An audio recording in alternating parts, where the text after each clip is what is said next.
Ny epistilin'ny Paoly ho an'ny Korintianina.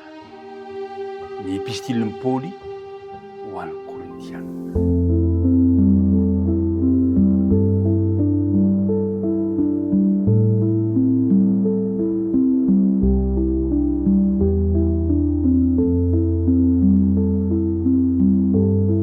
Faly indray miarabantsika rehetra natratra ity fotoana iarahantsika mandinika ny tenin'Andriamanitra ity. Misaotra amin'ny fanaranao tsy tapaka ary miaraba manokana ihany koa ireo izay samy vao manaraka izao fotoana izao. Hitondra fitahiana ho antsika ny fiarahana, tsy ho very maina izany satria ny tenin'Andriamanitra no iarahantsika mandinika tononona aminao sy ny ankonanao ny fiadanan'ny Tompo. Andeha ary hiaraka hivavaka isika.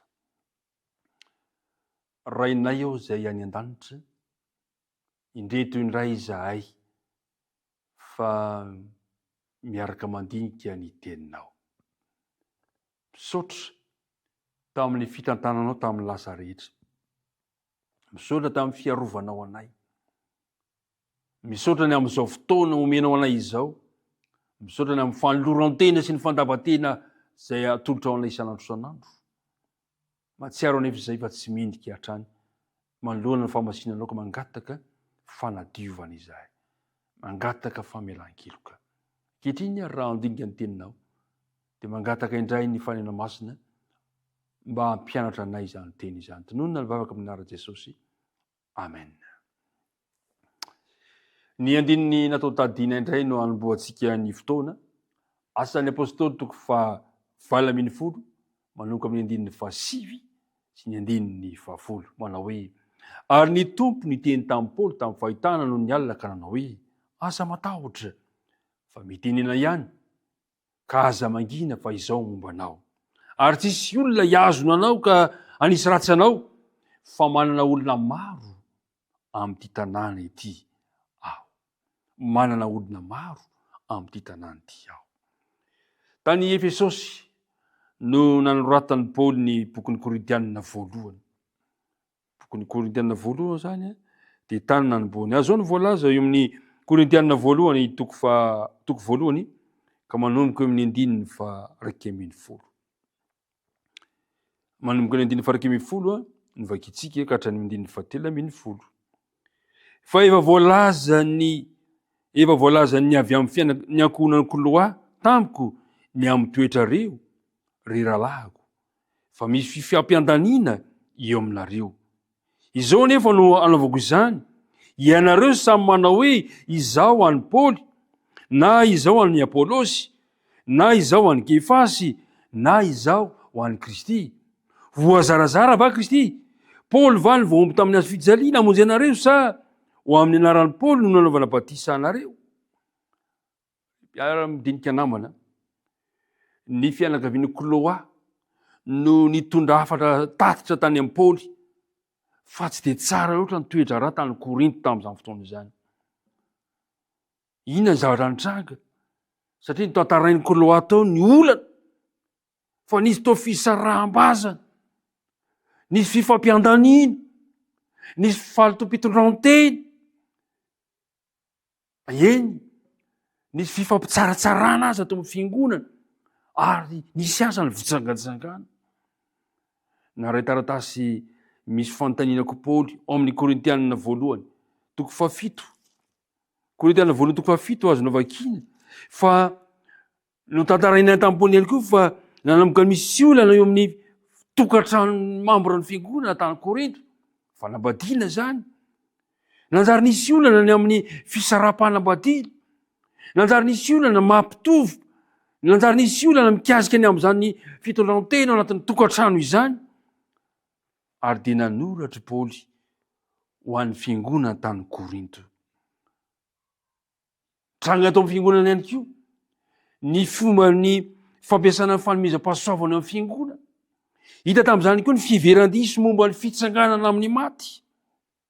Ary mpiara-midinika namana, anisan'ny antony nanoratan'ny Paoly amin'ny fiangonana tany Korinto zany olana rehetrarehetra zany izay nambara azy tany Efesosy. Ka nanoratra ho an'izany mambrana fiangonana tany Korinto izy.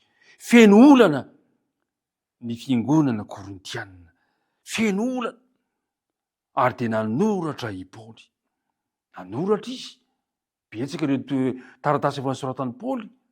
Tsy hoe Korintianina voalohany sy faharoa ihany no soratany, fa nisy aza fa saingy izao tsy hita ny nalehan'izy ireny. Nanoratra Paoly tsy kivy ity apôstôly ity, satria zavatra misy mpanompon'Andriamanitra natsoan'Andriamanitra izy. Ry mpiara-midinika namana, anisan'ny toe-javatra mahazo antsika ihany koa ny olana izay natrehan'i Paoly teo anivon'ny fiangonana. Miatra amintsika ihany koa izany toe-javatra zany eo anivon'ny fiangonana kristianina amin'izao fotoana izao, dia misy ny fifampiandaliana, misy ny fisaraham-baza, misy ny fisaraha-panambadiana, misy ny toe-javatra maro izay miteraka olana eo anivon'ny fiangonana. Hoy ny soratan'ny mpanompon'Andriamanitra anankiray Ellen White amin'ny boky ny Vavolombelona Mahery manao hoe anisan'ny feno vetikevitra indrindra sady feno fananarana ary feno fitiavana tokoa ho an'ny fiangonana ny epistily izay nosoratan'ny Paoly ho an'ny Korintianina. Ry mpiara-midinika namana, zava-dehibe amintsika ny mahafantatra ny fomba nietrehan'ny Paoly izany olana teo anivon'ny fiangonana izany. Ary dia lazaina amintsika rehetra fa tena nisy fiantraikany tamin'ny mambra tao Korinto, ny kolotsaina nanodidina azy ka nanjary tafiditra tao anatin'ny fiangonana. Fantatsika tamin'izany fa nanjary mena lanja ny fifaninanana, ny mena lanja ny fahefana sy ny harena izay miteraka olana eo anivon'ny fiangonana ankehitriny ihany koa. Fa mahafinaritra anefa i Paoly dia niezaka ny hametraka ny kolotsaina mifantoka amin'ny Jesosy Kristy. Zao no voalaza amin'ny Korintianina faharoa, Korintianina faharoa toko faharoa, Korintianina faharoa toko faharoa ka ny andininy fahaefatra. Korintianina faharoa toko faharoa ka ny andininy fahaefatra. Fa tamin'ny foko no nanoratako, fa tamin'ny haben'ny fahoriana sy ny alahelo ny foko no nanoratako taminareo tamin'ny ranomasobe, tsy ny mba hampalelovana anareo fa ny mba hahafantaranareo ny fitiavana izay itiavako anareo indrindra manoloanareo olana izay nahazo tamin'ny fiangonana. Nalahelo Paoly, nirota-dranomaso Paoly, hany ka dia nanoratra izy, nanoratra ho anareo an-dranomaso aho satria tiako loatra ianareo. Zany ny toe-tsain'ny mpanompon'Andriamanitra, zany ny toe-tsain'ny mpitondra ny fiangonana. Malahelo raha misy olana, raha misy toe-javatra mitranga fikorontanana anivon'ny fiangonana. Mpiara-midinika namana, raha mpitondra fiangonana manoloana ahy ianao eto ankehitriny, manahoana ny toe-ponao raha misy olana eo anivon'ny fiangonana izay misy ianao? Mba manana toe-tsaina tahaka ny Paoly ve? Tamin'ny haben'ny fahoriana sy ny alahelon'ny foko no nanoratako tamin'ny ranomaso. Mpiara-midinika namana, manahoana ny toe-pontsika manoloana ny olana eo anivon'ny fiangonana?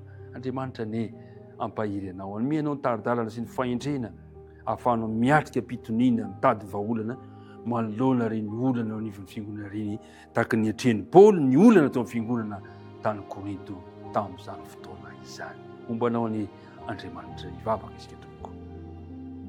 Andriamanitra ray eo, resy lahatra zay fa betsaka tokoa ny olana lalovany amin'ny fiangonana amin'izao fotoana izao, kanefa dia matoky izahay fa zay rehetra apôstôly manaiky ho apôstôlinao, zany hoe mpanompo iraka hitory ny filazantsara ho mpampianatra ny finoana, dia vonona hiatrika an'izy ireny ampitiavana tahaka ny nataon'ny Paoly teo anivon'ny fiangonana tany Korinto.